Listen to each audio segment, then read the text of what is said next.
Hockey Canada has named 9 nominees to a new board of directors after scandals led to mass resignations just back in October. Here are some of the names here. Hugh Fraser, a retired judge with nearly 3 decades of experience at the Ontario Court of Justice, was nominated as the board chair.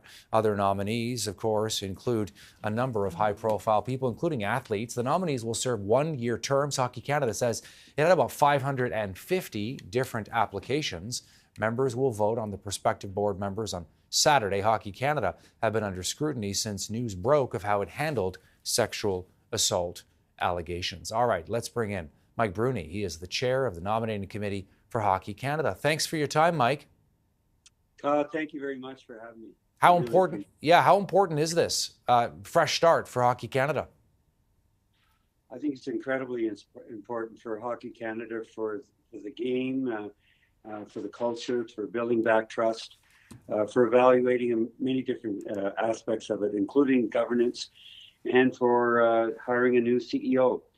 I can't overestimate the importance of this new slate that is put forth to the members next weekend for an election. Yeah, we're looking at these nominees here, and I'm curious, what you think some of them will bring to try and change the culture at Hockey Canada.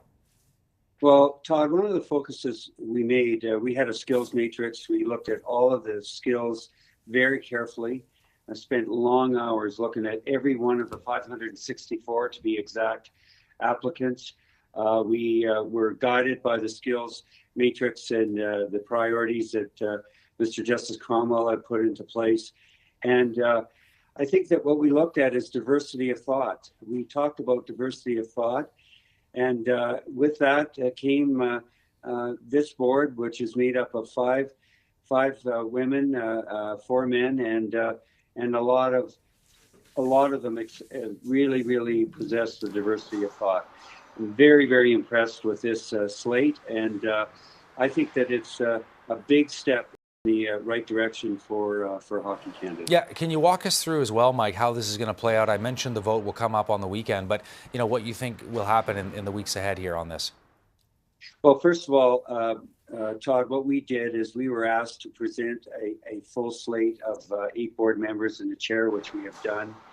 That is presented as a full slate. It will be voted on as a slate, not individually, but as a slate, and that is presented to the members, which are 13 provincial bodies across the country, and then they will vote on Saturday at their annual general meeting.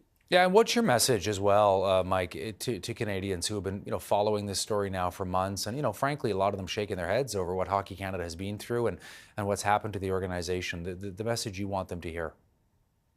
The message is that we've got a group of individuals that are passionate and committed to changing the culture of the game to a very, very positive approach to the game, so that participation and volunteering in the game that is essentially our national sport is going to be what we really enjoy living with and watching and participating in. It's been a long road, Todd. I can't say enough about our nominating committee. They are true professionals in their own right. They've worked so hard.